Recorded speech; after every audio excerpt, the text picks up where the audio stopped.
This is the American scene, a vast panorama of changing patterns, fashioned by the skill and toil of planting and harvesting, the strength and power that dug riches out of the earth, the faith and courage that built huge mills and factories, the vision and initiative that built our railroads, setting the tempo, the strong, throbbing rhythm that is the pulse of a mighty nation. Today, forged out of a heritage of work and struggle, America is the living symbol of the miracle of modern production. Behind that miracle is a story, a distinguished and continuing chapter in the annals of American progress and prosperity. The story of the American railroads.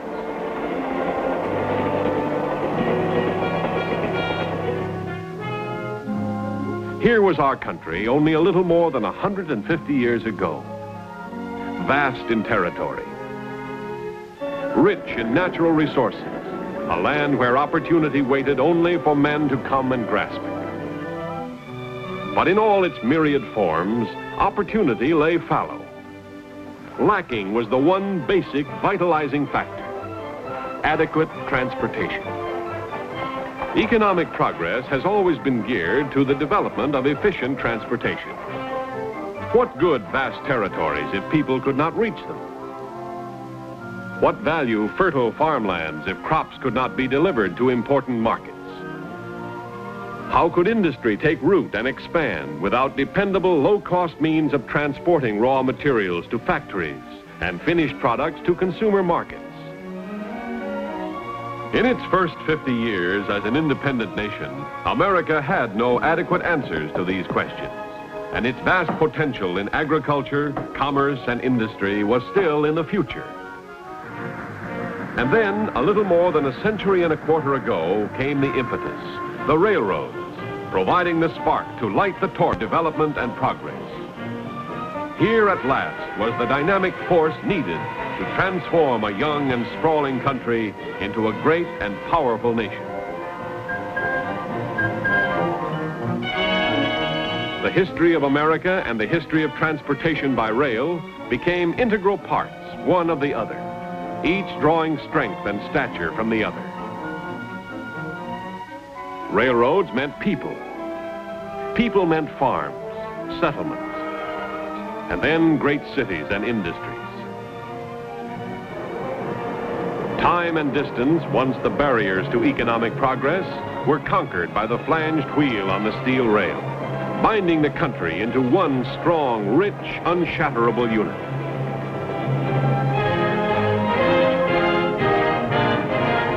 The vital function of railroads is to move anything, anywhere, anytime.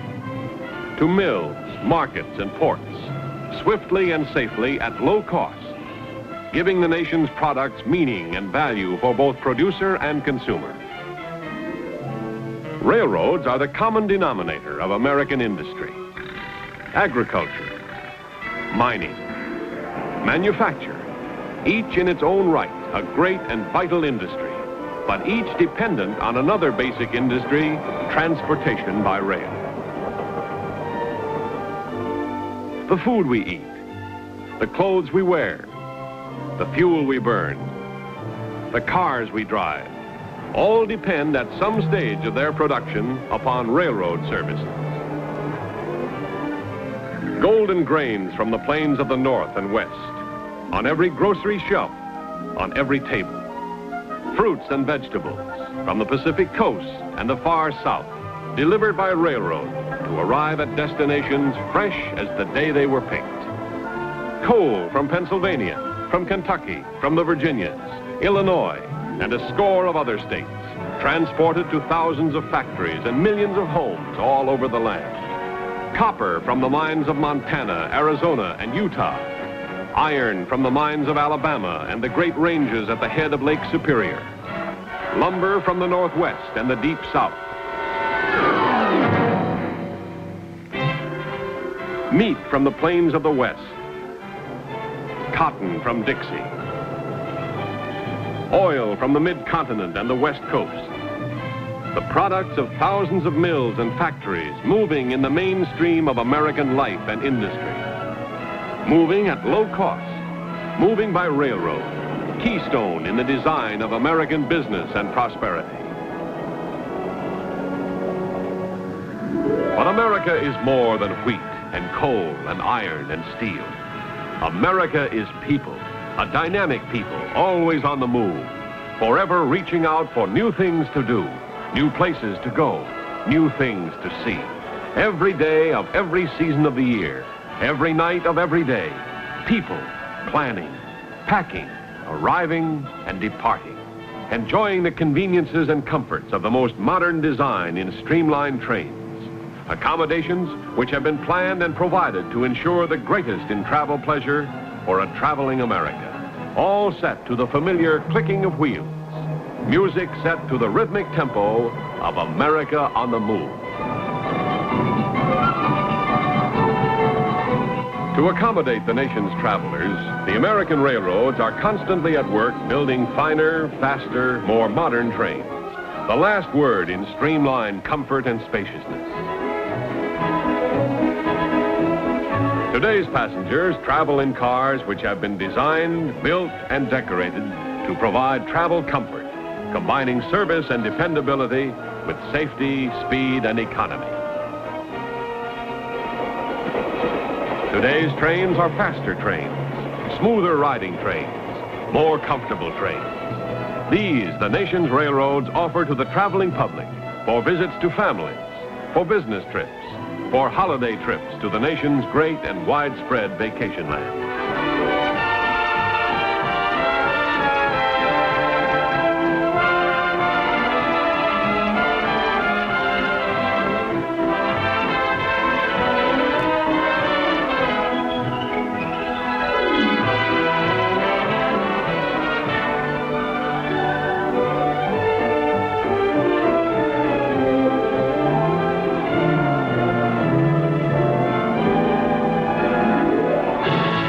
Transporting people and products and doing it with unparalleled economy in fuel, materials, and manpower is the chief job of the railroads of America.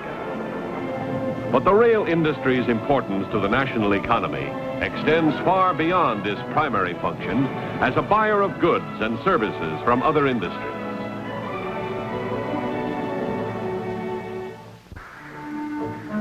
With a shopping list that touches practically every conceivable phase of American commercial activity, the railroad industry is one of the country's best customers.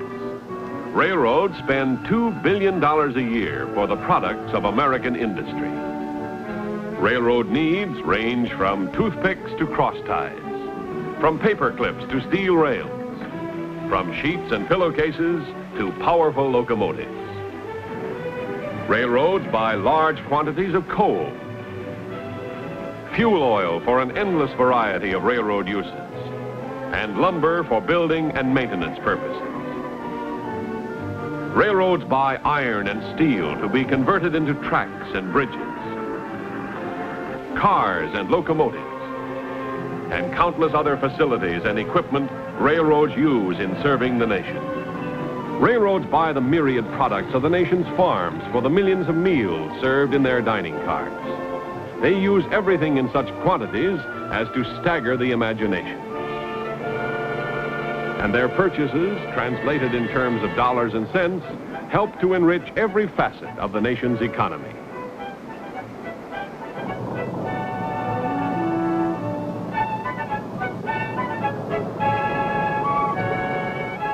An essential factor in this expanding economy, railroads are constantly seeking and finding better means to improve the flow of commerce, to move passengers and goods with more safety, speed, comfort, and economy.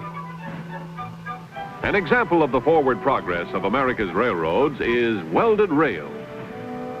Conventional 39-foot lengths are welded together to form continuous rail, eliminating joints to provide a smoother ride and greater economies in maintenance. And beneath the rail, giving it firmer, longer-lasting support, is improved road bed. Mechanical tools are taking the burden from the shoulders of the track gang, saving time, energy, and cost, doing more work better. Machines remove ties, and machines replace them in one operation. Machines line the track. Machines drive the spikes.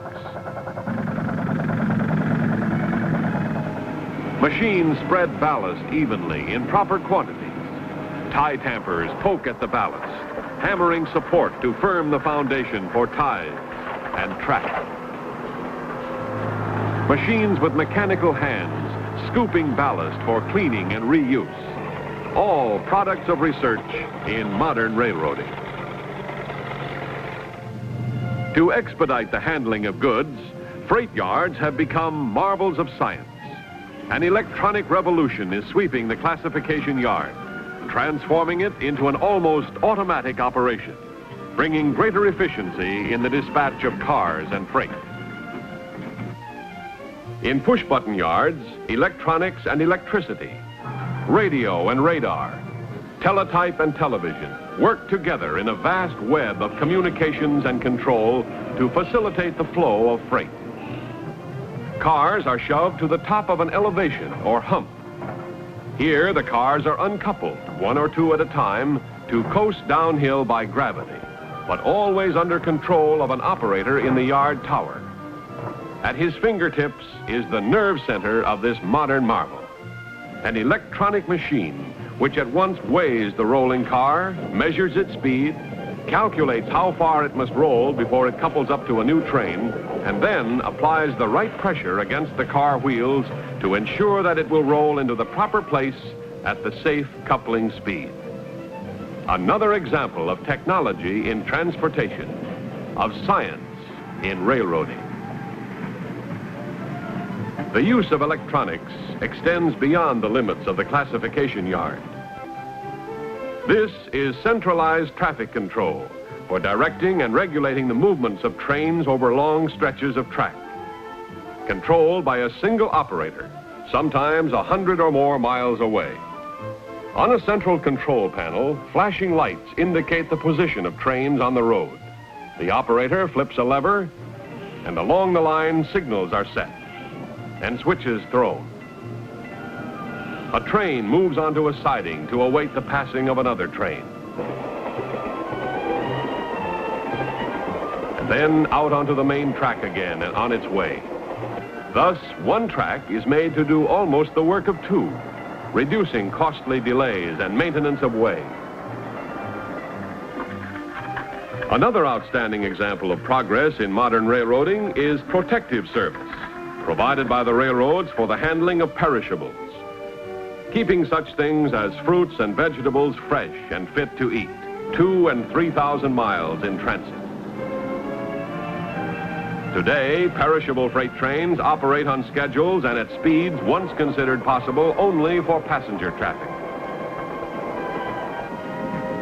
Trains of refrigerator cars are re-iced, sometimes several times en route, by modern methods which minimize operational stops.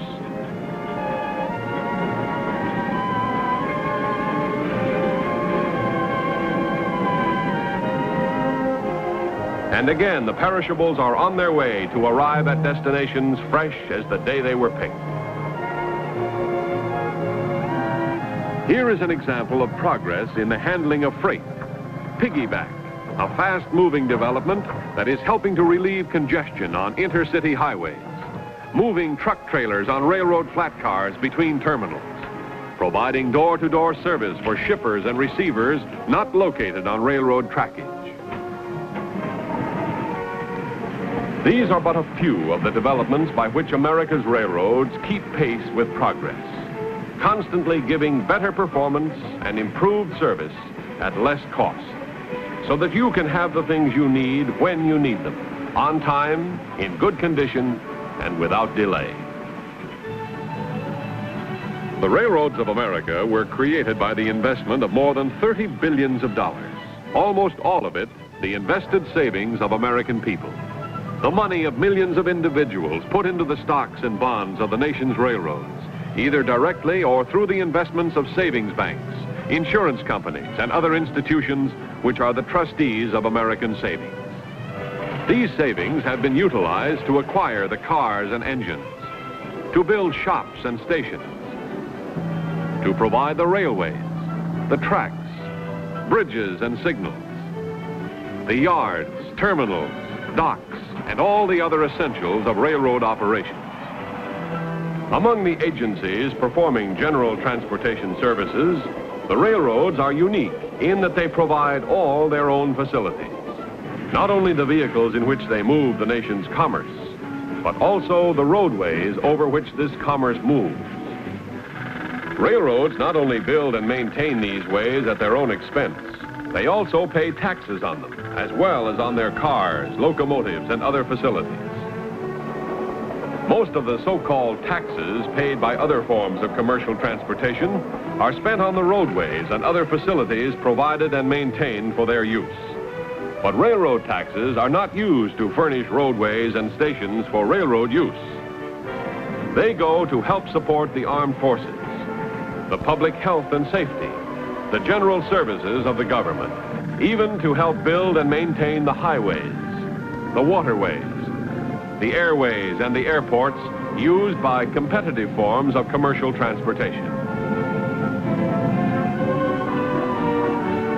So there you have the American railroads, created by the individual efforts, the pooled and invested savings of the American people.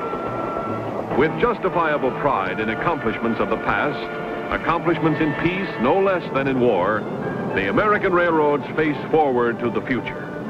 They are ever at work on the job of self-improvement, in research laboratories, on tracks, in shops, in yards and terminals.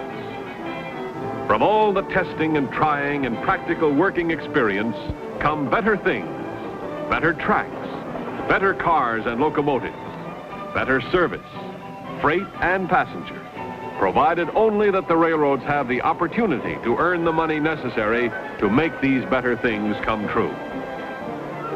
The American people, their industry, their prosperity, their very existence as a nation depend in large measure on the effective services made possible by the flanged wheel on the steel rail.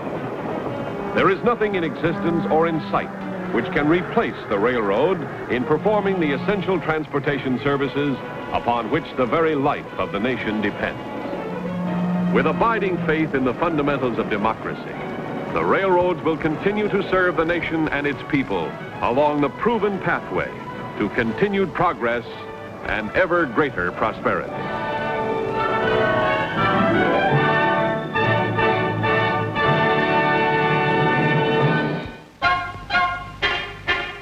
Woman, a delightful creature of many moods and predictable moments, especially when she goes through the pleasingly painful experience of buying a hat.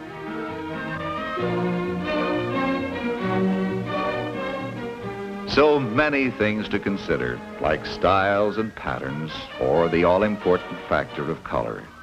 And just when you think this is the hat, zing!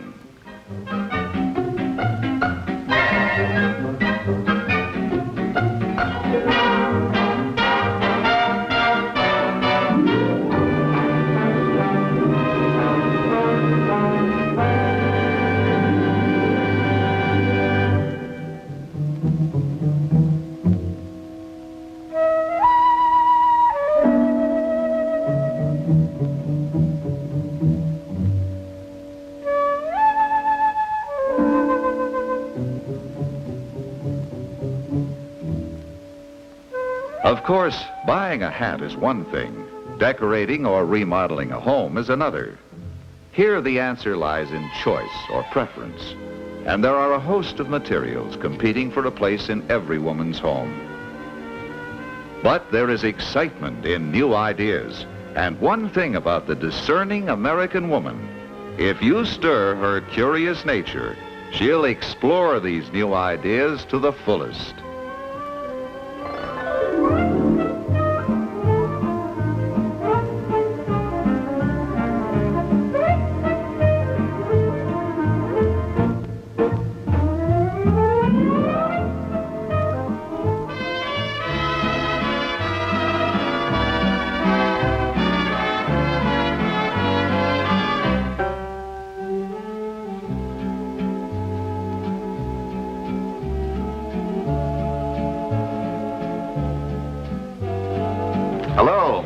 you?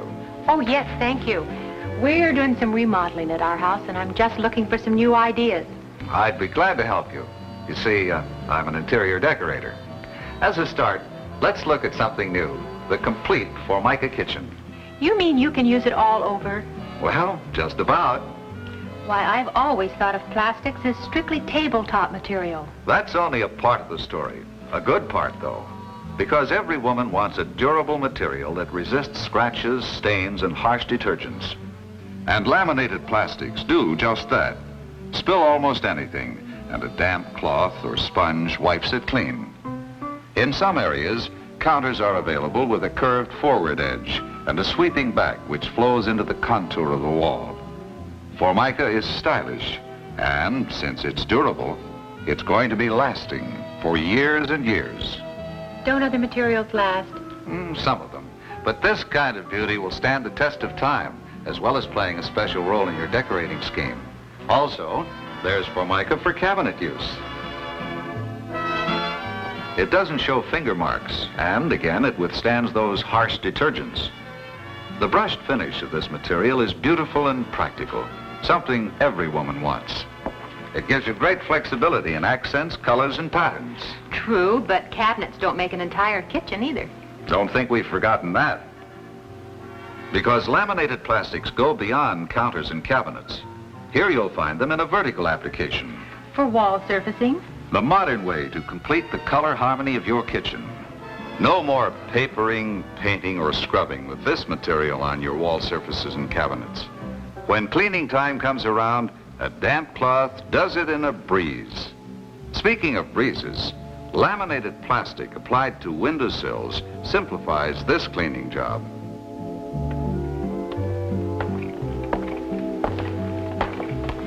Well, I suppose it is a very practical material after all, but we women think about more than just that. Now, what I'd like to see is color and style. That means beauty.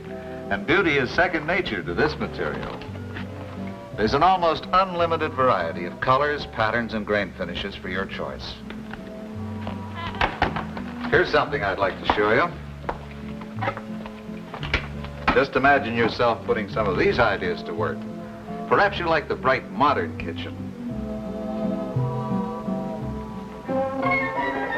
Well, you can combine two laminated plastics in red and white. The result, a gay carnival of color. Well, maybe you're looking for the country charm and warmth of a colonial kitchen. Here the accent is on tradition, and you capture it with laminated plastic and period furnishings. If this isn't your cup of tea, there's House Beautiful's Wishing Kitchen, a decorator-designed room in a refreshing shade of blue on light aqua, a blend with the outdoors. I don't know. Another delightful and charming design is this Oriental-inspired kitchen, which uses durable and beautiful laminated plastic throughout. Well, what do you think about laminated plastics now? Quite a bit more than a plain tabletop material. Well, I'll have to admit they are beautiful and very functional, too. Now I think I have some good ideas to work with in my kitchen. Why stop with the kitchen? Formica is beautiful and practical all over the house. See for yourself.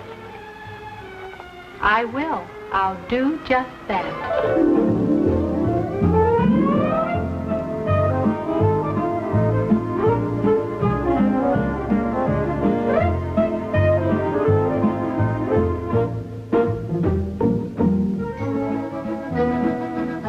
Oh, my, how charming. Why not? Who says a bathroom has to be the dreary necessity it was yesterday? This is the 20th century. Oh, now hold on a minute. You mean you're perfectly satisfied with the bathroom you now have? Oh, not exactly. I guess it could use some improvement. Then here's your answer. Laminated plastic, the smartest investment you'll ever make. You see, bathrooms today are growing in size. Yes, but what's that got to do with the materials people use? Let me tell you about Formica, then you be the judge. First, this vanitory. No longer a lonely wash basin, but a roomy top that won't stain if you spill cosmetics or medicines. That's my husband you're talking about now. Then there's added storage space below the lavatory. The design may be custom made to your specification for that added touch. Oh, I don't know. I think I could find a better design than this one. I'm sure you could. And with all the selections, you wouldn't have any trouble finding something you liked. I don't think. Here's the tub recess, finished in panels of laminated plastic. A lasting, sturdy surface that never fades, cracks, or crazes, even after years of use. This is a complete departure from seam lines, those tiny crevices you have to slave with in old-fashioned materials. Believe me, my fingers will appreciate that. But what's this? A new material, acrylite, that will add another decorator touch to your bathroom. I love this dressing table. Another popular item in today's bath. It's a luxury I can't afford. Oh, it's really very inexpensive. Besides, you're making good use of this space. Every woman should have a spot like this for leisurely, carefree primping. Oh, it's so elegant. That's the flavor of this material. Elegance with a purpose, right to the walls. Beauty that cleans easily and lasts for years and years. Why, that's right. Your walls are laminated plastic, too. Yes, and they play an important role in the color scheme of the bath. See the blend? Counters, cabinets, walls, and shower walls, even the vanitory. And this represents just one combination, one style. When it comes to choosing the bathroom that suits you, there's a world of different approaches. There are, for example, the charm of Oriental simplicity may strike your fancy. Here we have delicate tones in a geometric paneling arrangement. Aqua brings the cool feeling of a tropical seaside right into your bathroom. A gentle scene, complete with a touch of greenery. This indoor-outdoor bath would delight any woman's taste. If you prefer fresh, bright colors, you can combine them with horizontal bands of laminated plastic, and you'll have a bath that looks young and stays young. Along with it, you'll see a room that sparkles with luxury. Maybe you have more than one bathroom. This gives you the opportunity to go completely feminine with your own private sanctuary. Frilly curtains, pink and white walls of laminated plastic, and more pink on the counters and Edwardian chairs. This is the woman's touch, deftly applied from the floor to the ceiling. I never dreamed a bathroom could be so lovely. All it takes is a little imagination and a material like Formica. You're so right.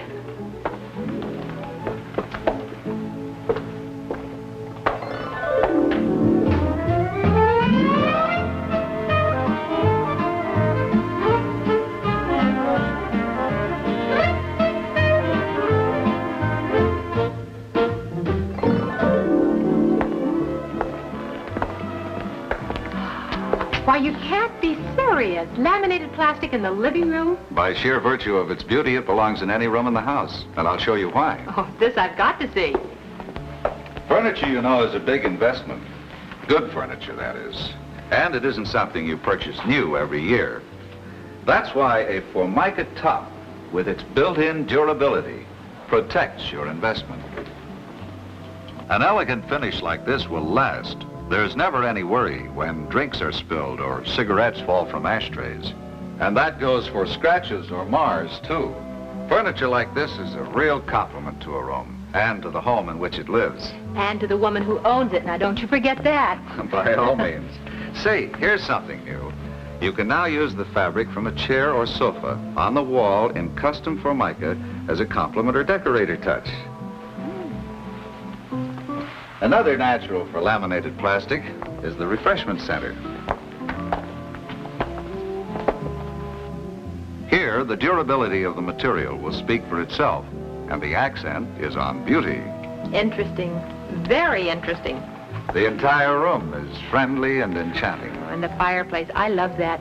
It always does something for a room. And laminated plastics do something for the fireplace. They add an extra note of cheeriness. It's what you'd call a frame of beauty, all around the mantel and extending right to the very walls. One more thing. This room represents a contemporary style. Now, if your taste in furniture lies in other directions, you'll find Formica in every style and period of furniture. Honestly, I never knew this material could be found in so many different styles and in so many useful applications, too. A lot of people like yourself are discovering that laminated plastic is a practical and beautiful material, not only in kitchens, bathrooms, and living rooms, but all over the house. An inviting assortment of patterns and colors are ready to meet every woman's particular preference.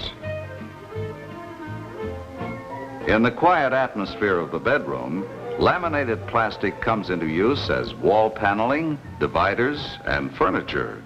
Handsome dressers, chests, and end tables, ranging from simple to ornate, complete the style of your choice. The game room, scene of much of today's casual living, finds laminated plastic ideal in withstanding any treatment from checkers to ping pong. Then there's furniture, tables, countertops. A green finish for wall paneling makes the room carefree, yet sturdy and easy to clean. I know another room that could use that same decor. I think I know the one you mean. And children can be dynamite when they go to work on old-fashioned materials. That's why it pays off in the long run to use laminated plastic in this room. It gives a child a chance to be himself.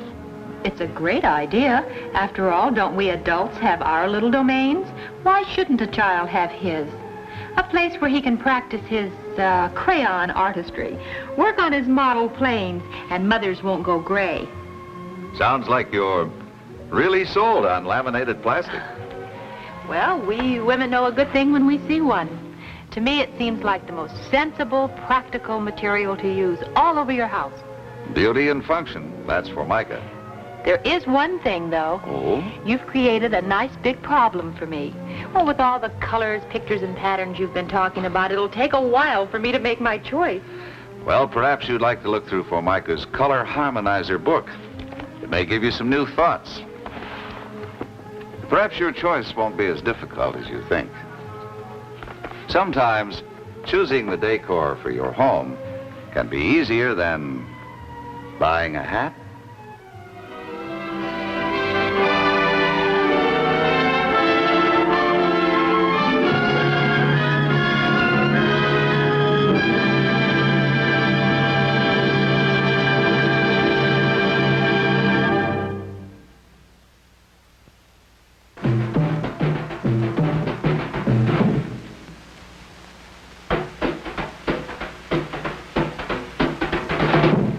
Yes, to be a successful service station dealer, you must know your customer. Know all the different personalities, likes and dislikes that go to make up your average customer.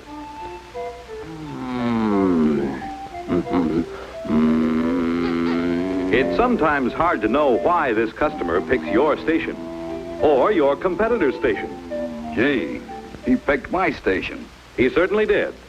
I wonder why. Because he knows Whammo gas is the best gas. Perhaps, but... What do you mean, perhaps? Everybody knows Whammo's the best gas. Now, take it easy. Let's just ask him and see. Excuse me, sir. Why did you stop in this service station? To get gas, of course. What did I tell you?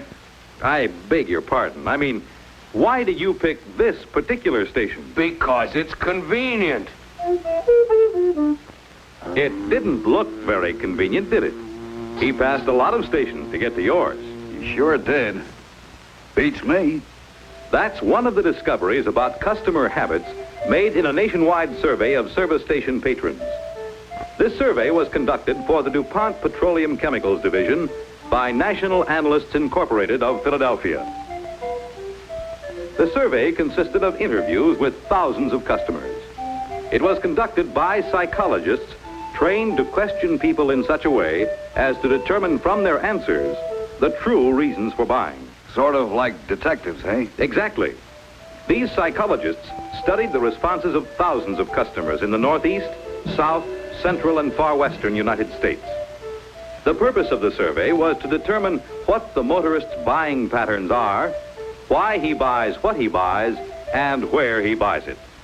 For example, when asked, do you think gasoline brands are essentially alike or different? They're all the same. I think they're pretty much alike. Hardly any difference. My husband says Whammo's the best gas. Although more than 3 out of 4 said brands are much alike, this is the way they answered, what gasoline do you buy? I always buy Zippo. I always try to buy Wizzo. I buy anything. I always buy Whammo because my husband says I should. Well, I'll be darned. Yes, strange, isn't it? 3 out of 4 customers think brands are much alike. Yet, surprisingly enough, 2 of these 3 buy one particular brand. The answer to the next question clarifies this apparent inconsistency. Where do you buy your gasoline? I always trade at Jim Doherty's. He sells Zippo. I buy most of my gas from Fred Lathrop. He sells Wizzo. I buy my gas anywhere. It's all... We buy all our gas at Harry Smith's station. He proved to my husband that Whammo is the best gasoline. Madam, why do you buy all your gasoline at Harry Smith's station? Oh, it's so convenient. And you, sir, do you trade at Jim Doherty's because it's convenient? Yes, it's convenient. And besides, Jim gives me good service. Fred Lathrop station gives me good service, and I like him and his helpers. So this is the way it stacks up so far. 3 out of 4 customers think all gasoline is pretty much the same, brand for brand. Yet most of them buy only one brand and patronize one station because the station is convenient, they like the dealer and his helpers, they get good service. But just as when a woman says, I think I'll go powder my nose. and really has something else in mind, the survey found that your customers also had reasons behind the reasons given for always patronizing the same service station. Our first motorist passed several other stations to reach his convenient station. Your station, my friend. I see what you mean. When a motorist says convenient, he doesn't necessarily mean close by. Jim Doherty's station is convenient, and he gives me good service. What's the reason behind the reason? It's easy to drive into Jim's station, and he takes care of it promptly. He always senses when I'm in a hurry and doesn't waste time. He not only wipes my windshield, but also checks the tires, the radiator, and even the battery without my asking. He takes an interest in me and my car. I like that. Fred Lathrop station always gives me good service. Besides, I like Fred. He always takes the time to give me a good lube job. I never get brushed off. His helpers are friendly and cheerful. Not like those birds down the street at that Fizzle station. I went there once and they spilled gas all over the fender. Didn't wipe my windshield. Didn't even know which side of the engine the dipstick was on. I'd walk before I'd buy a gallon of that Fizzle gas anywhere. Harry Smith's station is so convenient. I always feel comfortable there. It's the only service station I've ever been in where I didn't feel out of place. Whenever he does anything to the car, Harry explains it in such a way I can tell my husband about it. And all his helpers are so courteous and clean. You know, she reminds me of one of my customers. What the survey really found out was that when a customer said a station was convenient, he meant he felt comfortable in the station. The owner and helpers took a personal interest in him and treated his car with respect, whether it was old or new. It was easy to get in and out of the station. He knew he could get good lubrication service there. When he said, I like the dealer and his helpers, he meant they were courteous and friendly, but they didn't overdo it. They treated his car with care. There was no slamming of the hood, no spilling of gas. They knew their job and performed it capably. When he said, they give me good service, he meant they give me the expected service without my asking for it. That is, cleaning the windshield, checking the oil, the radiator, tires, and battery. They notice other things about my car, such as battery corrosion, excessive tire wear, or frayed fan belt. Their service is prompt. If I let them know I'm in a hurry, they never waste my time. Maybe I should have psychologists as my station helpers. In a way, successful station owners and their helpers are good psychologists. They sense what the customer wants and needs. This was shown by another fact the survey uncovered. It was found also that all motorists have hidden anxieties, and this is important.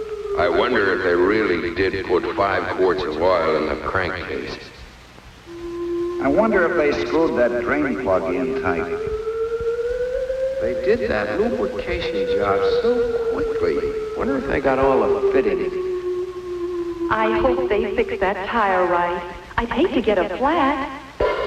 A good dealer can overcome these worries by showing the customer the dipstick, remarking that the drain plug is tight, mentioning some problem and how it was solved. In general, he sends the customer away satisfied by showing, explaining, and assuring. The study shows that women present another problem to the service station dealer. You can say that again. That's because they naturally worry more about things they don't understand. I feel so out of place in a service station. I hope they won't think I'm stupid. I hope they don't tell me something I can't explain to my husband. I have so many other things to do. I hope they don't keep me here forever. Yes, women appreciate prompt service, assurance about the products they're buying, courtesy, advice about the care of their car, and above all, patience when they don't easily understand mechanical things. Most women follow their husband's suggestions when patronizing a station, and they feel secure when they think the dealer is doing things right.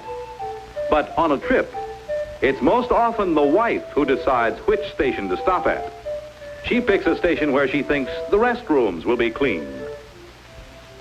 Sometimes this business looks pretty complicated. Yes, but it isn't really. You see, the average motorist is a composite of all these likes, dislikes, and anxieties. In his normal day-to-day driving, his preferences are kind of dealer and helpers, ease of entry into the station, quality of lubrication service, price of gasoline, mechanic availability, general appearance of station, clean restrooms, credit availability, good TBA service. What about the same customer when he's away from home? On a trip, for instance. What makes him pick a station then?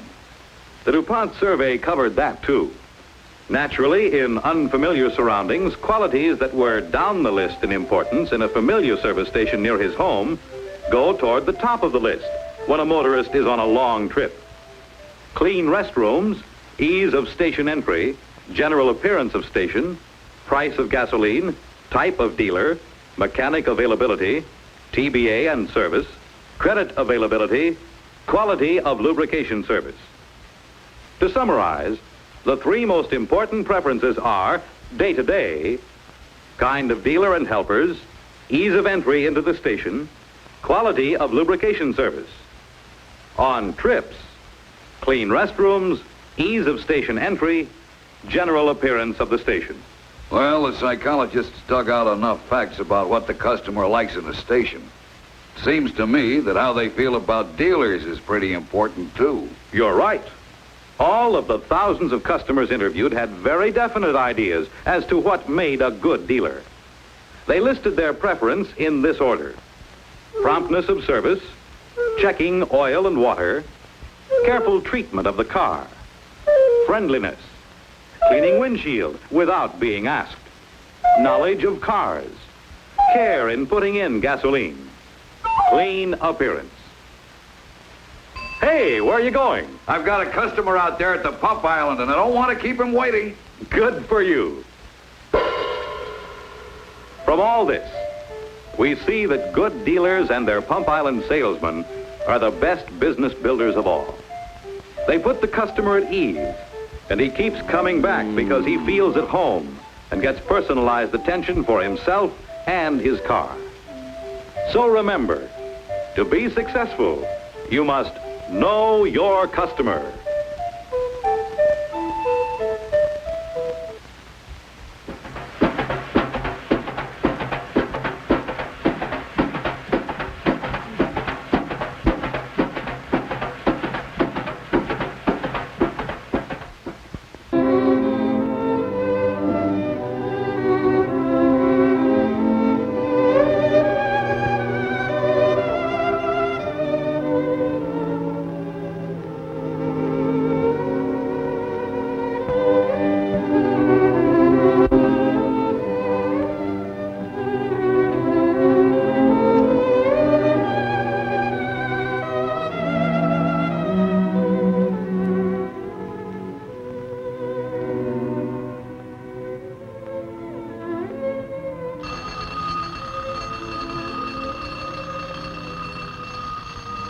Up and down the land, the ring of an alarm clock is the cue for many a scene like this one.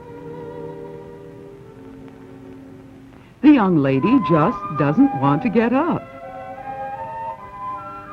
Ah, yes, you know the feeling, especially after you've stayed up late having a wonderful time.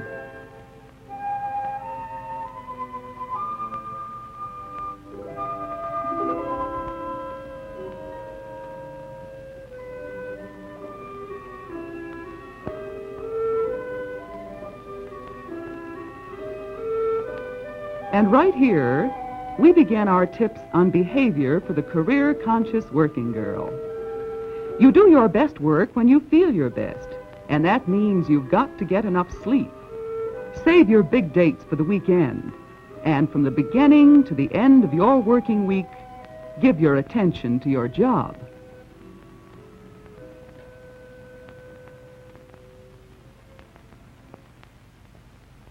Etiquette for the business girl is much the same today as it was when the first hunt and peck pioneer rolled her hair into a neat bun, put on her celluloid cuffs, and sat down at her typewriter to prove she could do a good job. The fundamentals of office deportment, as stressed by ELINOR AMES, are still efficiency, neatness, and impersonal friendliness. The young women who compose the staff of any organization should realize that punctuality is expected of them. If the hours are 9 to 5, that means you should be at your desk at 9. Sally Secretary is a smart, modern miss who knows the importance of punctuality, and her employer appreciates that fact. But look here. Late-coming Cora thinks she can excuse herself by being charming and gay, and she succeeds only in proving her ignorance of office etiquette. An office is no place to prove that you're Miss Personality. And needless to say, it is not the place to wear your most glamorous hat and date dress. What now, Cora? Quitting time already? Well, Miss Sally Secretary at least is tending to business. Writing down a telephone message which you accept for another person is an absolute must, and Sally is doing that very thing now.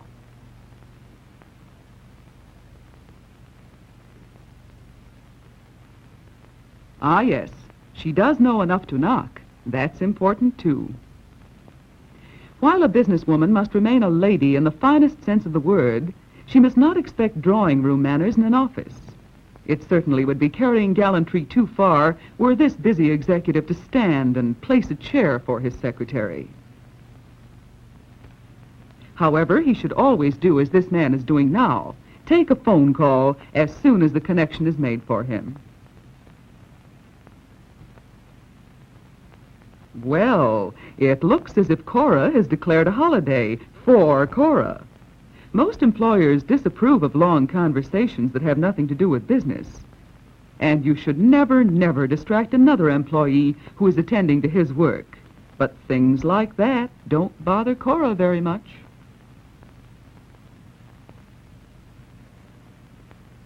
Ah, 10 o'clock. Time to start work.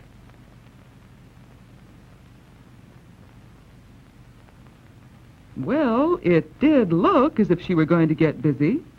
Busy? Busy fixing her face, I'm afraid.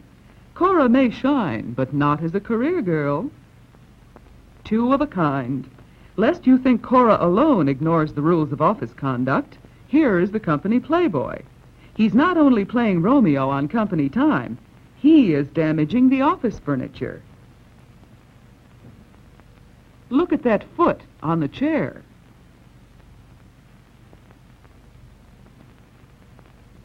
But there's no nonsense about Sally Secretary. She disapproves of this whole performance, and she's giving Cora a lesson in office behavior. A lesson, by the way, that Cora could use.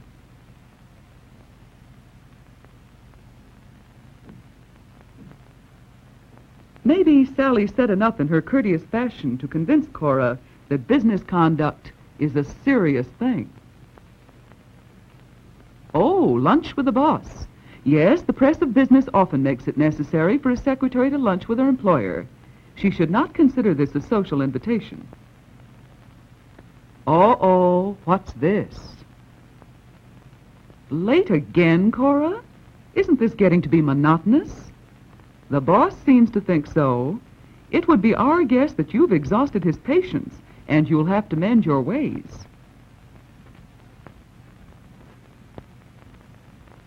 Ah, but now she's early. Early to leave. And we bet she'll be on time for that date she is making.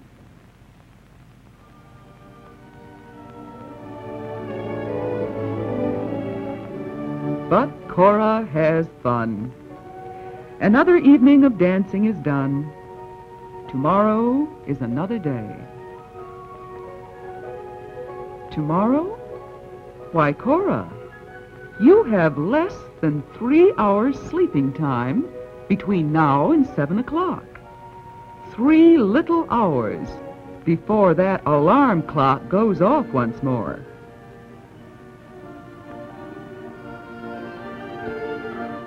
Why do you look so proud of yourself, Cora? Uh-oh, you're allowing yourself an extra hour of sleep.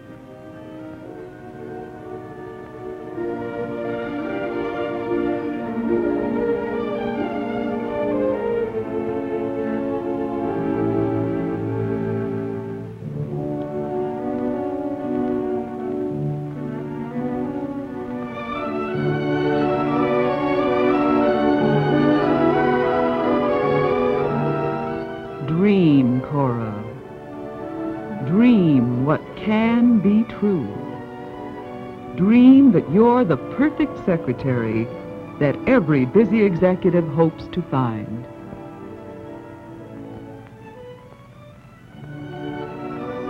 I cannot end this meeting without saying thank you to Miss Seaman, who in the short time she has been with this organization has become well nigh indispensable. Her inexhaustible energy, her devotion to the interests of this company, her dependability and efficiency make her a fine example of the type of young businesswoman we want.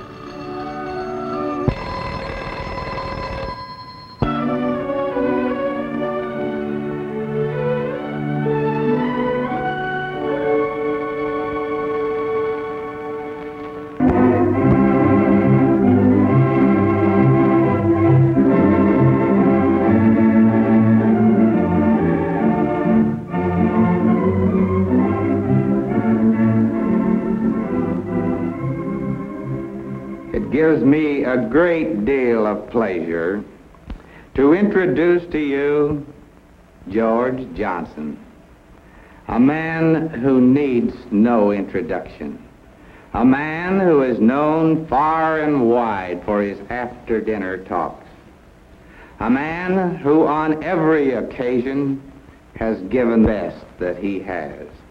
I give you George Johnson. Sure, everybody knows George Johnson, and it's certainly true that George is known far and wide for his after-dinner talks, because George bores everybody stiff, has for years. He's usually referred to as Old Stone Face, and is asked to speak only because he's willing and available. Some of the people of Africa are tall, others are very short. Some are fat, some are thin. You might say that Africa is a mixture of people of different sizes and shapes. George's audience wish they were somewhere else. Some of them small. This guy's terrible. Let's get out of Sometimes these I can't. He's my cousin. Very fierce. The trouble with George is he isn't interesting. His topic is interesting, but he doesn't put it across. Now here's a young speaker who is really in demand, because he is interesting. As he talks, he paints a picture with words and with gestures. He leads his audience by the imagination until they almost believe they see the scene he describes. Some of the people of Africa are very short, while some others are very tall. Some of them are fat and others are thin. You might say Africa is a mixture of peoples of different sizes and shapes. Recognize the speech? Yes, the words are the same as George Johnson's, but what a difference. John is good. The difference between John and George is not in what they say, but in how they say it. John is animated. He looks alive. George is just talking. George keeps his body rigid and motionless. It lacks any expression whatsoever. And when the body is tied up, the mind, too, is hampered. For freedom of the body helps in freeing the mind. A good speaker lets his mind and body work together to produce the desired results on his audience. For your audience must be impressed, or you're wasting your breath. If you're to impress them, you must interest them. Motion attracts the attention and keeps interest. Ever see people look into a store window? Notice what stops them? Usually it's something that moves. Yes, motion attracts your attention, and if it's interesting enough, it will keep your attention. It was a dark and stormy day. A good speaker holds your attention partly by what he says and partly by the way he looks when he says it. I clutched the large wooden wheel in my hand and gazed out over the bow. And the bow would go up. Suppose you can't see him, but only hear what he has to say. And over and down. And soon my stomach likewise was going up. Yes, he's lost a lot of his punch. It was a bad day. A good speaker should be seen as well as heard. The average speaker, such as you and I, is usually afraid to make use of bodily motion in making a speech. He fears he will look foolish, unnatural, and affected. So he feebly waves a finger now and then to indicate that he's still alive, and lets it go at that. But watch that same speaker in a telephone conversation with someone he can't even see. By his expression and his gestures, he expresses mild surprise, mirth,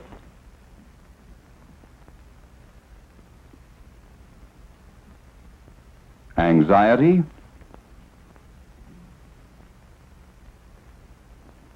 and even anger.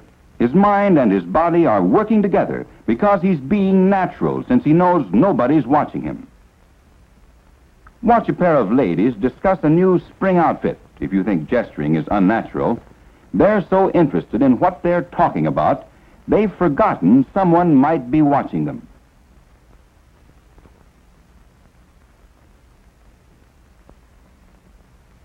Their minds and bodies are... Oops, sorry, ladies. The odd thing is that even speakers like George usually unbend and speak normally in familiar surroundings. When George gets home from his speech, he's really forceful in telling his wife how well he thinks he spoke and how well he was received by his large audience.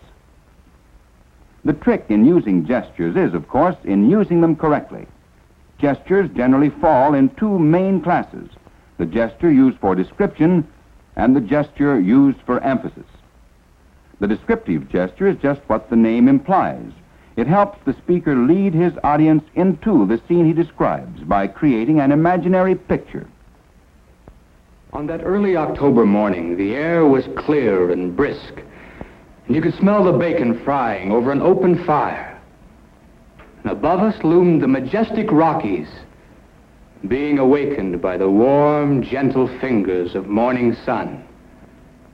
And we stood there, the two of us, side by side, and didn't speak. But be careful in your use of the descriptive gesture. Be careful that you don't lead attention away from yourself. Your audience will usually follow your direction, and if you lead them off into the distance by looking in that direction, you may have trouble getting their interest back to you. Keep your eyes on the audience. One of the greatest uses of the gesture is for emphasis, when what you have to say is important, and you want to make it seem that way. Even if we had paid only $5 for it, instead of 500,000, we'd have been cheated. $500,000 for a plant that was practically bankrupt. No, gentlemen. There can be no justice until there is fair play for all parties concerned. Speaking with gestures is speaking naturally, speaking the way you speak on the telephone to someone you know. Using motions to help your audience visualize what you're talking about, the way you do when you describe your new clothes. Yes, speaking with gestures is speaking naturally, the way you speak in the privacy of your own home, with your own family. Use gestures to help free your body and your mind, so that what you say will sound and look real and sincere. Use motion to attract and hold the attention of your audience. Yes, you too can be an interesting speaker, one whom people will want to hear, about whom people will say, "This fellow's good." Then to you will come the satisfaction of knowing you are a good speaker. Having seen this motion picture, many of you in this audience will realize it was made especially for your benefit, to help you in your speech. Yes, this picture was aimed directly at you.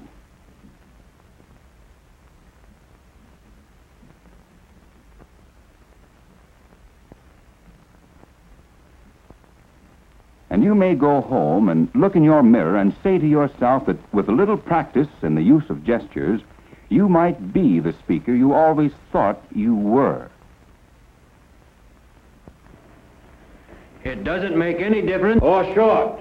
They come all sizes in Africa. I thank you.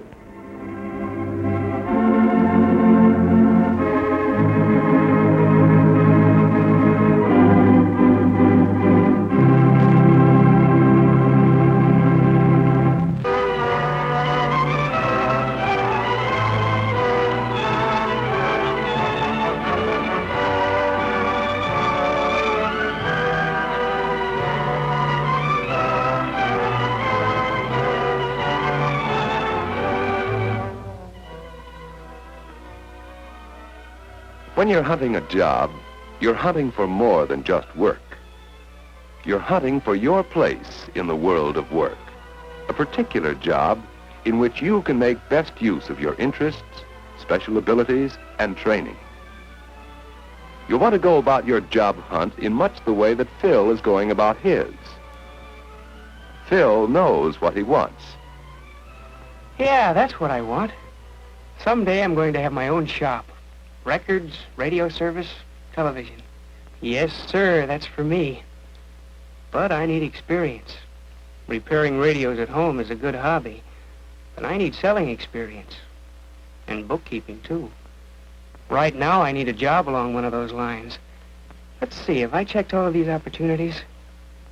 Nothing here today, but I'll keep checking back. State Employment Service. They said to call back.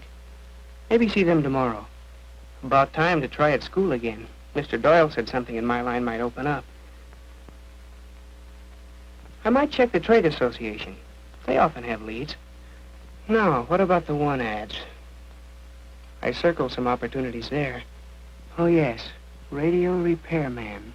Apply Saturday. I'll do that. And this one for a bookkeeper. Write details. Takes a good letter to get an answer. Say, I wonder if I have any answers in the morning mail. Better get home and find out. There are some letters. And a note from Mother. Uncle Fred called. He says the Delbert Radio Company is hiring this week. Thinks they need assemblers. Well, that's not a bad bet. Better see them. Telephone first and make an appointment. I don't know, what's this letter? Thank you for your letter of application. I am sorry that we have nothing for you at present, but I would be glad to have you keep in touch with us. Nothing for you. Maybe my letter wasn't good enough. It's a contact, though. I better follow it up later. I suppose this one from Edwards Radio Company will be the same story. Will you please appear for an interview at 9:30 a.m. on July 15th? Tomorrow morning. Well, that's all right. I am impressed by your ambition and the careful plans you have made to achieve it. You appear to have the personal qualities we want. Say, my letters must have been all right. Yes, Phil wrote a good letter of application, brief and direct, yet giving the important details about himself, his education, his experience, some references, and a closing phrase that invites action. That kind of letter is more likely to get results, to find opportunities for you to follow up. That makes 2 good opportunities I've dug up. But are 2 opportunities enough? Maybe I should check through my possibilities for leads again. I've registered at the school placement office and talked over my future with Mr. Doyle. I've checked the want ads. Lots of leads there. I've watched in interviews for suggestions about other openings. Mother's phoned our friends and relatives for me. Agencies, public and private employment agencies. Trade associations, labor unions, businessmen's associations. They're good for leads, too. I can't afford to overlook any possibilities. But now I have an interview at Edwards tomorrow morning. And I'd better telephone to make the Dalbert interview in the afternoon. Oh, meant to buy a new condenser today. Well, get it tomorrow, after I land that job. A job interview can be easy or hard. This one with Mr. Edwards starts badly because Phil isn't sure what's going to happen or what he should do. Should he sit down or wait until he's invited?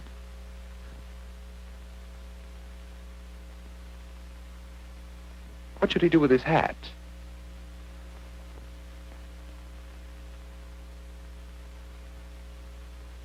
And the questions, what should he say? How should he answer? Since he is not prepared for the questions, he makes a bad impression, and so does his application. The writing is poor, messy, and he has left off the addresses of his references. He didn't remember them. A poor excuse, and Phil knows it, just as he knows now that this interview is a failure. Let you know if there's an opening. I'll never hear from them again. Who's this fella? Bet he's going after the same job. He'll get it, too. Somebody will get it. There's plenty of competition for every good job. Oh, well, there's still the interview with Dalbert. Wonder if it's worth the trouble to follow it up. Why should I stand any better chance there? Radio shop. I'll never have one. Can't even get a job. Might as well get that condenser, though. Look at that lucky guy. All he has to do is make sales. What a snap. Or is it? Guess he has to convince people at that. Has to know his goods and what they'll do for the customer. Show their best features. Come to think of it, that's what I have to do to get a job. I have to sell myself. But how? Act interested. Know what you're selling. Be ready for questions. Boy, that's the way to sell things. Yes, sir, that's the way to sell myself for a job.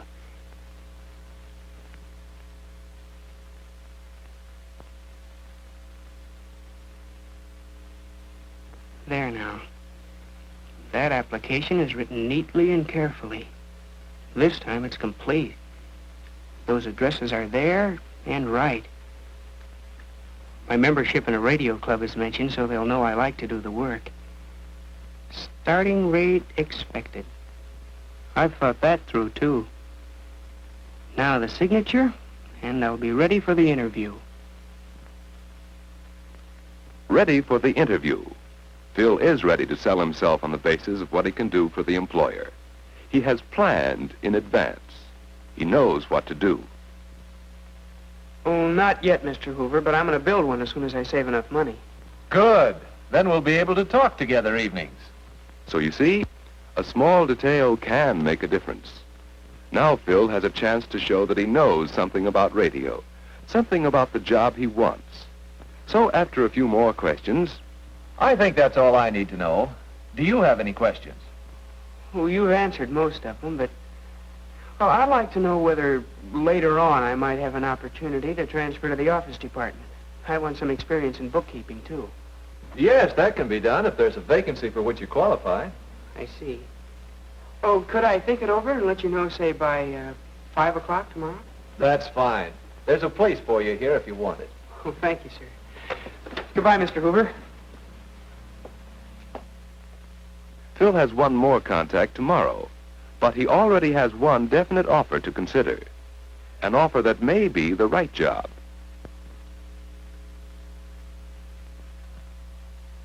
Let's think a moment. Could you use Phil's method for finding the right job? How did he do it? First, use as many sources of leads as you can to find opportunities. Your school placement office, want ads, interviews, friends and relatives, employment agencies, trade and professional associations. Second, go about getting offers. Write careful letters with just enough detail. Make out applications to tell your story well. Be prepared for your interview. Go in and sell yourself. Then when you have an offer, consider it carefully before you decide. And consider what you want. What are your goals? Accept the job that best fits your future.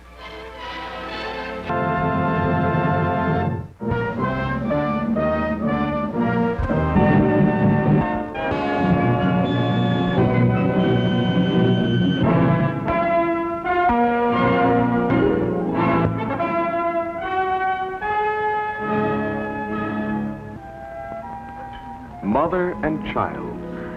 What does a mother think about as she looks down at her child? She wants her child to be happy and safe and comfortable.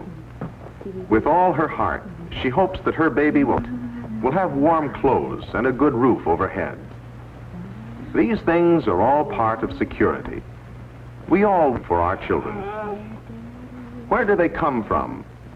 What does it take to produce food, clothing, shelter? What makes us comfortable and secure? This woman is the wife of a farmer. Already she knows a great deal about how things are produced. Let's go outside and look around. Nature supplied the land, but this farmer saved and invested in the land, in these buildings. Save and invest in that truck, too, in all the tools, the capital goods that multiply his production. Modern farming really became productive with the internal combustion engine mounted on rubber tires, with tractors and trucks, with electricity and all the modern tools that multiply the productivity of man. How about that? You've got quite a lot of your savings invested in all these buildings and equipment. Sure, but it pays off. I just been over at the other side of town with a load of calves. Take me half a day to get over there and back with a team of horses. And all day if you had to walk. Yeah, I guess it would. How'd you like to farm the way your grandfather did? You mean with no truck, no tractor, no electricity? Could you do it? No, not alone I couldn't. I'd have to have as much land. Then modern tools make a big difference. Well, I doubt if we could feed 155 million people without them. I suppose your wife feels the same way. Yeah, I guess she does. Why don't you go ask her? Well, thank you. We will. Pardon us. We're trying to find out something about the importance of tools in modern life. That sewing machine, for instance. I couldn't live without it. Are you fairly self-sufficient on a farm like this? Well, What do you mean? Your husband could butcher a steer? Oh, yes. But could either one of you make a pair of shoes out of the hide? Shoes? Well, I doubt it. Could you shear a sheep, wash the wool, card it, spin the thread, and weave cloth for, say, a wool shirt? I don't know any woman today who could. How about food? Could you get along without your modern kitchen, without refrigeration? You mean salting things, pickling, and smoking and so on. Well, I suppose I could, but I wouldn't want to go back to that kind of life. I'll take my kitchen and plenty of hot water and electricity and all with it. It makes all the difference in the world. Thank you. In other words, for both men and women, tools multiply what we can do and push us closer to a better, more comfortable life. This is true anywhere we look. With modern tools, the modern farmer can supply food and fiber for 15 workers away from the land. The workers who built that tractor, equip the kitchen, or do the important jobs in medicine or education. You're looking at a capitalist. He may not think of his tools as capital goods, but that's what they are. The only reason he saves and invests in capital goods is because he expects them to pay for themselves in use. He wants to make a profit. That's his privilege in this country. In some countries, the state owns all the tools of production, and the people do what they're told, or else. In this country, we have the great gift of freedom, and most of our capital goods are privately owned. You realize what a difference tools make when you know that pioneer miners with hand tools couldn't put out a ton of coal in a long working day. Even today, European miners, some machinery, put only up to 2 tons on the surface. Contrast this with what we can do with better tools. On the average, American miners put out 7 tons. And with really modern tools, some mines produce 10 to 15 tons for each man each day. Let's take another example. In 1839, William Underwood made tin canisters by hand.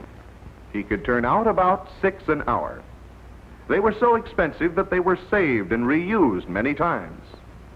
Today, one automatic machine can produce more than 20,000 per hour, and they cost so little they're used by millions. It's this kind of progress that provides us with the rising standard of living which makes us the envy of the world. Let's put it this way. Hand tools are better than no tools at all. Animal power is better than no power at all. It's slow and laborious, but saving and investing is slow and laborious too. Yet that's where new and better tools come from. In the first 40 years of this century, we improved our tools, and each man-hour per year produced 2% more. Since 1939, we have improved our tools faster and have increased our real income almost 3% per man-hour per year. Capital goods include anything that helps us do more with less effort. Hand tools, machine tools, power tools. You have to include the buildings, the mills, the factories. You have to include the barn, the silo, the roads and highways. You include things like the wires that carry electricity, the telephone system, all the public utilities, the street, the sidewalks. You have to include school buildings too, the playground, all the necessary facilities. A great deal of money had to be saved and invested just to supply us with so much in the way of capital goods. Just look down any street and you can see 100 examples of what we're talking about. Public projects, private enterprise, wherever you look. But where do they all come from? Can anybody get in the act, or is it the special privilege of the few? Well, let's see. In order to have capital goods, there must be savings. If we used up everything we produce, if we spent every dollar we got of, then there would be no savings. But most of us don't do that. This is one of many institutions where people put their savings. You can go in here if you want to and start a savings account or a checking account. And because in every community there are so many members, their savings are pooled and available for use. These savings may be loaned to this farmer for a carload of steers, to finance a new tractor, to build a new corn crib. All across the country, the savings of many other individuals are accumulating and made available to help a merchant with his inventory, to meet a payroll at a factory. And while this is going on, people are sitting through other institutions. Most life insurance policies, for example, include a savings feature. 4 out of 5 of us save in one way or another, and our accumulated savings are invested in public projects and in private enterprise. But some of us have an adequate life insurance program account and still have some surplus funds. Where do we put these funds? We want to be paid for their use, and we want them in a sound, useful, or productive manner. For instance, a widow of a successful businessman, the chairman of a pension fund, a dentist, a skilled workman, a successful farmer. Who needs and who will pay for the use of their savings? Well, a typical example would be an electric light and power company. They face a growing demand for current. Within a few years, they must supply more electricity than their present plants and equipment can furnish. So, they need funds to meet the growing demand, funds that will become capital goods. A gas company needs to finance a new pipeline. An oil company needs a new cat cracker. A steel company needs to expand. If they can't save all the money out of earnings, where will it come from? From time to time, cities need money to build a new bridge or enlarge the waterworks. A city will need money for the new hospital. Where do new streets or highways come from? Let's see how people do find the funds to invest in capital goods. Sometimes they do it themselves. This is just a one-man shop. I didn't have to borrow from anybody. I used to be a carpenter, but I don't like to work for other people, so I started this little business on my own. You saved your own money? Well, I borrowed a little from a friend on a note, but I paid it off. Thank you. Ed and I met over in the Pacific during the war. We're both pretty good mechanics, so we just pooled our dough, became partners, and went to work. You haven't had to borrow money? Nope, not yet. But we are figuring on expanding. I think we can raise the money right around here without much trouble. Thank you. It's easy to see how the savings of individuals, friends, and neighbors get into productive use. But how about the larger plan that needs the savings of many individuals? If they're successful, there comes a time when they need further funds for expansion. Here's a good example. A successful business. Here is Mr. Gray, who is considering this typical problem. Well, this is the first time we're raising money by selling securities to the public. We've had some discussions with an investment banker, and I'm about to dictate a letter to him. Do you mind if we listen in? Not at all. Dear Mr. Bradley, our company has considered the plan you outlined to raise money for our expansion through the sale of common and preferred stocks. We would like to discuss ways and means with you at your earliest convenience. Usual close. Mr. Gray, would you mind explaining how you expect to raise this money? Certainly not. Here, on the one hand, there are millions of savers. And over here is our company. We need the use of some of these savings. We want more plant, they want to invest, and we're willing to pay for the use of their savings. This calls for a specialist, someone who can funnel these savings into our plant and into other useful projects. The middleman, the specialist, is called an investment banker. Well, how is an investment banker different from a commercial bank? Well, a commercial bank is a bank of deposit, a place where we may keep our savings and have checking accounts. It accepts funds for safekeeping and may lend me money to meet my payroll or for some other temporary use. A short-term lender? Yes, that's right. But an investment banking house is not a bank of deposit. It's concerned with long-term investments. You know, securities, stocks and bonds. Investment bankers are merchants. They buy the securities of a corporation needing funds for expansion, for additional tools, or other business purposes. The corporation thus gets the funds immediately. Then the investment banker sells the securities to investors. If you want more information about this, why don't you ask an investment banker? Thank you, Mr. Gray. We'll do that. Right now.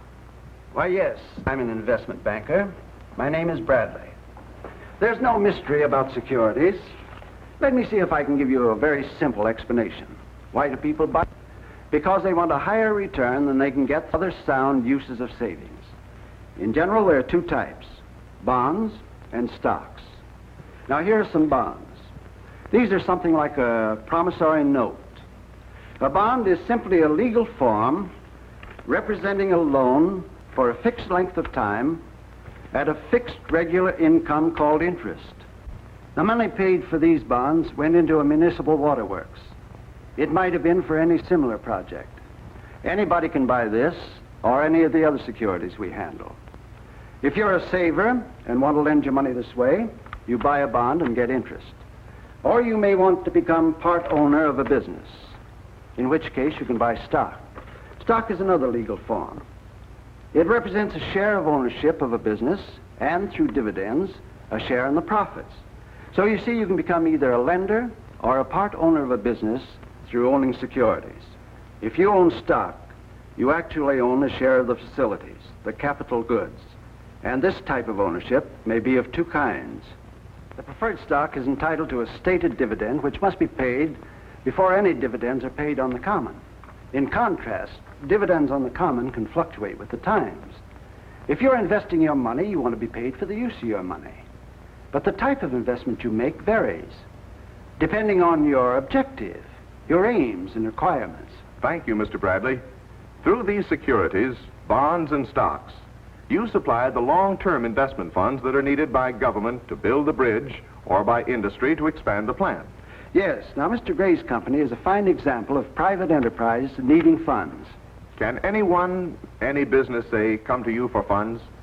Certainly, and if it's a sound organization, we'll do everything we can to help. There's an element of risk in everything. How do you determine a sound investment? I think I can show you better than trying to tell you. Take this example at hand, Mr. Gray. Here's how we approach it. This job calls for specialists. And here's the way the men in our buying department go to work. We have a considerable staff of experts in this department. Our first step is to find out if the new securities would represent a sound and desirable use of funds. In other words, these men are asking themselves, is this a good investment? We check the firm's reputation, its credit standing. We study financial reports and other statistics. We visit their plant and study their record over a period of years. We appraise the management. And once we get enough information, we put it on the table and talk it over. We're very thorough and very careful. We have a responsibility in buying and merchandising any securities. If we feel justified in going ahead, we will so notify, in this case, Mr. Gray. And then we really go to work. We review the quality of the management, the history of the company, the physical assets, the location of the plant and the plant itself, the character of the products, the market, and how they stand against competition. How about labor relations, public relations, and goodwill? How about their financial statements for a period of years? How about their current earnings, future outlet, prospects, and so forth? Our investment and industry analysts check the facts on this particular company and make comparisons with other corporations in the same industry. We try to estimate not only present but future needs. In making our appraisal, we call in public accountants, attorneys, industrial engineers, and other specialists. We make comparative earnings, check balance sheets, look into maintenance charges and depreciation. It all adds up to a report like this, which gives us a comprehensive analysis of this particular company. We know enough now to recommend in this case that the company go ahead and issue the securities at a stated price. And we agree, acting as principals, to purchase the new securities, or as we say, to underwrite this issue. Next, we file a registration statement on these securities with a governmental agency, the Securities and Exchange Commission. They examine it. And not until they declare the registration effective may we sell these securities to the public. Then we give our check to the corporation, which means the funds can be put to work at once. This means expanded facilities, new jobs, and our national productivity will soon be increased by just this much of new manufacturing power. In the meantime, we're in this position. You might say that we've bought these securities wholesale, but we still have to sell them. Where do you get the money for this purpose? We've invested our own funds, and we may have borrowed part of the money on a short-term loan from a commercial bank. Now it's up to us to sell the securities to investors, our customers. You can begin to understand our deep feeling of responsibility, which will last as long as the securities exist. There are other investment bankers and security dealers, hundreds of them, scattered in the principal centers around the country. We may share the offering with others. Sometimes national distribution is desirable. Sometimes it doesn't matter. We may sell them locally. In underwriting an issue, that is, in buying securities, we're acting as owners or principals. Then we turn to our sales department to merchandise the securities, to sell them to savers who may be looking for just this kind of an investment. It is the sales department that links the users of funds, the individual company on the one hand, and the many investors on the other.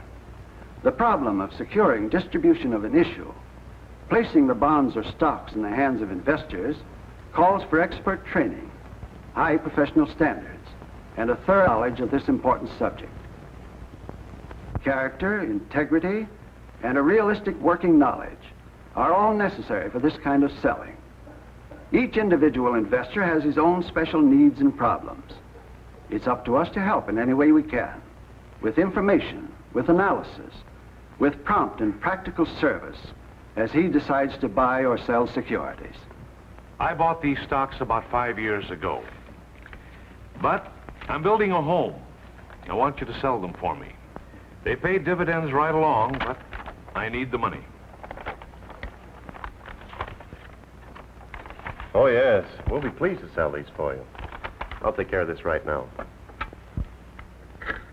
It was so nice of you to come out to the house again. Why, I'm glad to do it. We were all shocked to hear about your husband. Yes, I told him to slow down, but he just couldn't. It was his heart, you know. Yes. I know Sam would want me to consult with you about the problem of investing my money. You see, with the insurance, I have quite a sum that ought to be invested. Suppose we begin with an estimate of your requirements. We'll have to think about your plans for your children. Let's see. Well, Bill is married, but Tommy's still in school. Uh-huh. Well, you'll probably want to keep the house until Tommy finishes. Oh, yes, of course. After all, the mortgage is small. Yes. I'm chairman of the pension fund of this corporation. We're looking for a well-diversified list of high-quality bonds and some common stocks. They must be high grade, and they must fit into our basic plan. I've been practicing for about 5 years. My office is clear, and I'm out of debt. And I'm all right as regards insurance and so on. But I'd like to start an investment program that'll grow and will take care of me when I get ready to retire. The future looks good at the shop. My house is almost clear, my insurance is in good shape. I'd like to start making some investments. This is the first time I've ever had money I didn't need on the farm. So I thought I'd like to invest in some good business and get some outside income. I don't want to work all my life. And there are always individuals and institutions with surplus funds looking for sound, remunerative employment.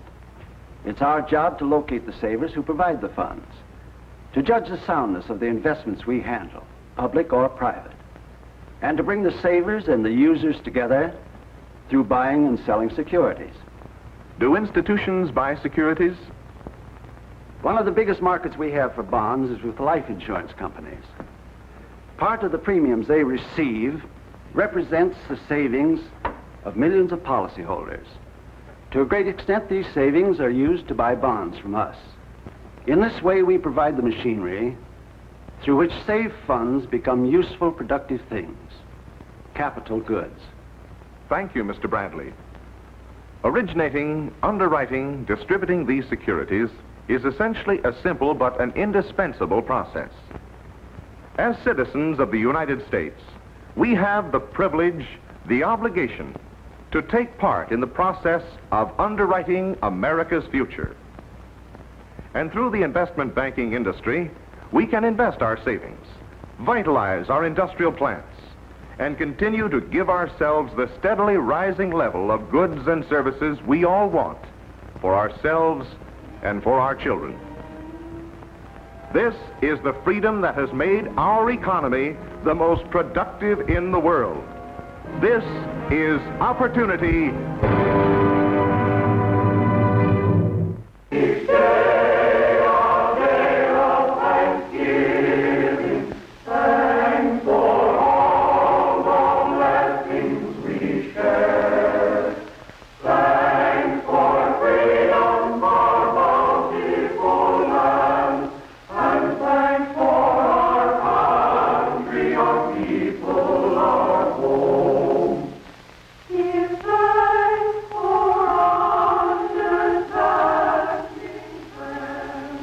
I'm Bill Johnson. Around here, they just call me Dad. I've been trying to read, but I just can't seem to do it. I keep thinking about today, Thanksgiving Day. We Johnsons had a good Thanksgiving, the best we've ever had. And I can't help thinking that what made it better was a real feeling of thankfulness. And that's odd, too, when you consider the shape things were in when I got home from work yesterday. My kids, Dick and Tommy and Susan, were all home from school. And of course, Mother and the baby were there. As kids will, mine were living tomorrow right along with today, looking forward to Thanksgiving. And like most men, I'm glad it was Mother instead of me who had to break the news to them. Tomorrow's Thanksgiving. Turkey and dressing and pie and cake. And fruit salad and whipped cream and cranberries. Gee, I can hardly wait. Me too. Well, you know, children, we've had a lot of expenses this month, and, well, your father and I thought that... Well, the truth of the matter is, there just won't be any turkey this year. No turkey for Thanksgiving?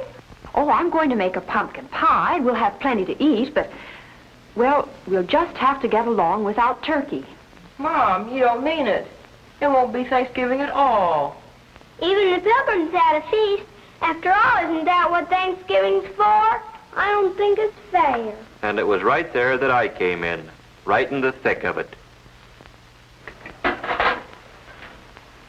Hello, everybody. Hi, Paul. Hello, Mother, Dick, Susan. Well, what's been going on around here? What's the matter with everybody, anyway? Mom says we're not going to have any Thanksgiving. No turkey, no good thing. A fat lot we're going to have to be thankful for.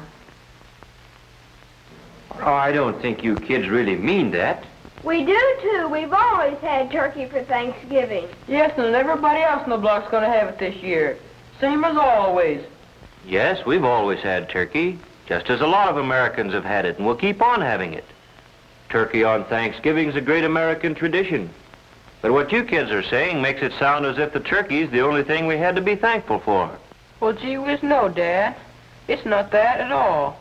Oh, I know, Dick. With turkey, it's easy to lose sight of what Thanksgiving really means. And don't think we're just making excuses because we don't have any turkey this year. We know it'll mean a lot more to us the next time we do have it. Well, sure. Suppose we don't have a bang-up feast. We're still a lot better off than the Pilgrims. That's it, Dick. Do you other kids see what Dick's trying to say? Turkey or no turkey, we've still got all the freedoms and privileges the Pilgrims gave us. And out of those privileges have come a lot of things. Things the Pilgrims never even dreamed of. Why, we could make a list a mile long. Why don't we do it? But now, hold on a minute. You've got the idea, but it isn't something you can write down like a grocery list. You've got to feel it down deep before you can really be thankful for anything. I tell you what let's do. And let's take a little more time to think this over. When you get right down to it, there are some pretty tough decisions in making up your mind what means the most to you. Your life? Sure, that's one thing you can't get along without. But do you know that there are some places in the world today where you have to get along without just about everything else? Golly, Daddy. I guess I kind of got carried away. But I'll bet you one thing. if we really think over what we have to be thankful for, when we sit down to whatever Mother fixes to eat tomorrow, we'll be one family in America that will really have a Thanksgiving dinner. Well, that's how it got started. The Johnsons didn't have any turkey. And the kids, no, I mean everybody, likes to make something special out of a special day. So we fell back on something as old as the Pilgrims, toting up the common, ordinary blessings that we had to be thankful for.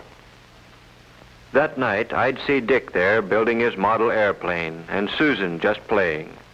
Only they weren't just playing. They were mulling things over, thinking big thoughts for such young heads. And as for Mother and Tom and baby Janet, and yes, me too, it was as if we had our eyes open for the first time, seeing all the things there were to appreciate in just any ordinary day in America. When Thanksgiving Day got here, we took our places around the table and we were ready. And then, well, we all knew it. There are some things you just can't say. But everybody in his own way knew what he had to be thankful for, and that this was the time to think about it. Tom was first. I am thankful for getting plenty to eat all the time, with extras that count, like cookies and milk after school. Like Mom says, I'm hungry all the time anyway, and if I didn't live in a country where there was plenty to go around, golly. And I'm thankful for the free public library, where I can get books about adventure. Jack London, Richard Halliburton. Gee, the way they tell a story, it's as good as being there yourself.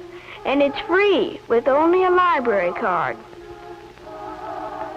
Yes, Tommy thought about some of the things he ought to be glad for all the time. And somehow turkey and trimmings seemed to matter a whole lot less than he thought they did yesterday. Well, then it was Susan's turn. Susan's a happy-go-lucky kid. You'd never credit her with thinking beyond her dolls, but she got right into the spirit of it. I am thankful we have what we need to wear. Though Mother says it's hard to keep up with us, we grow so fast.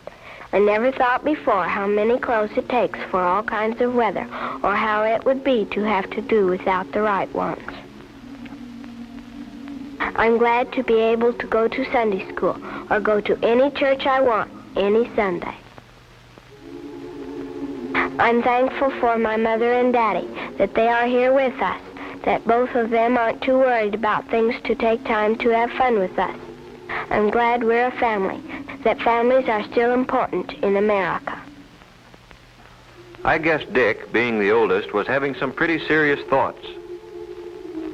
I am thankful for being able to get an education, for living where schools, all schools, open their doors to a guy who wants to learn, where school books are studied instead of burned, where a guy is rated by how much he knows, and the community is rated by how well it teaches him. I'm glad I've got a chance to play, batting a ball around once in a while. Stuff like that. I'm glad it's fun, growing up in America. Sure, baby Janet's too young to understand the big word Thanksgiving. She's too little even to tell us the things that make her happy. But we can tell, and maybe she's thinking about them now. Maybe she's thinking about the fun of splashing around in the tub and about how good it feels to be clean. About playtime with Mother and the security she feels in Mother's arms. And as for Mother, seems she's always working, cooking, ironing, tending children, daylight to dark.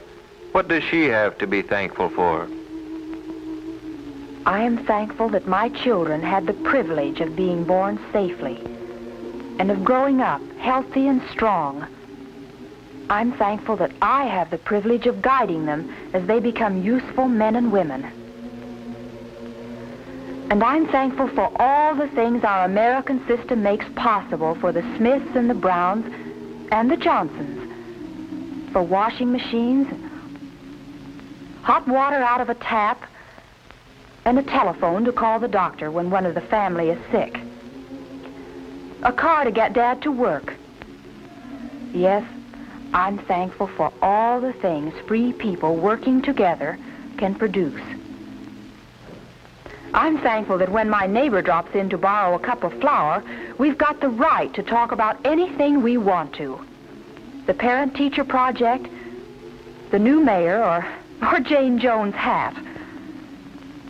And last of all, I'm truly thankful for the peace of mind that Dad's job brings, for knowing that even though there are lots of luxuries we can't afford, there still will always be enough to go around for the things we have to have.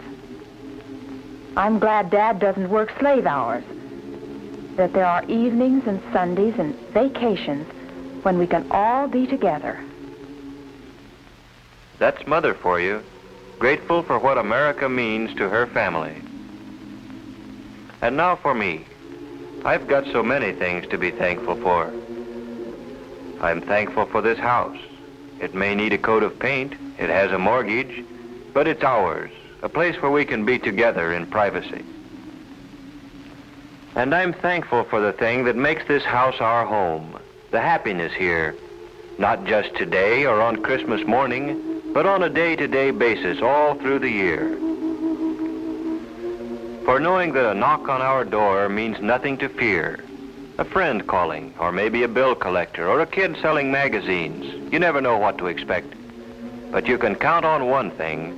It's not going to be some political gangster coming to drag one of us off to jail because we believe in freedom. And I'm glad that that freedom we've got lets me choose the kind of work I like and can do best. Taking a sluggish motor and making it hum again. Makes me feel that somebody got to his work or wherever he had to go just because of me. And feeling like that gives me a lot of satisfaction. And both of us, the editor and I, have the right to act on our opinions on Election Day, to vote for the principles we believe in. And finally, I'm thankful for being able to believe, in spite of everything, that somehow, someway, the unity we've got here in the Johnson family will someday spread to men and nations throughout the world. For all these things, we are truly and humbly thankful. Amen.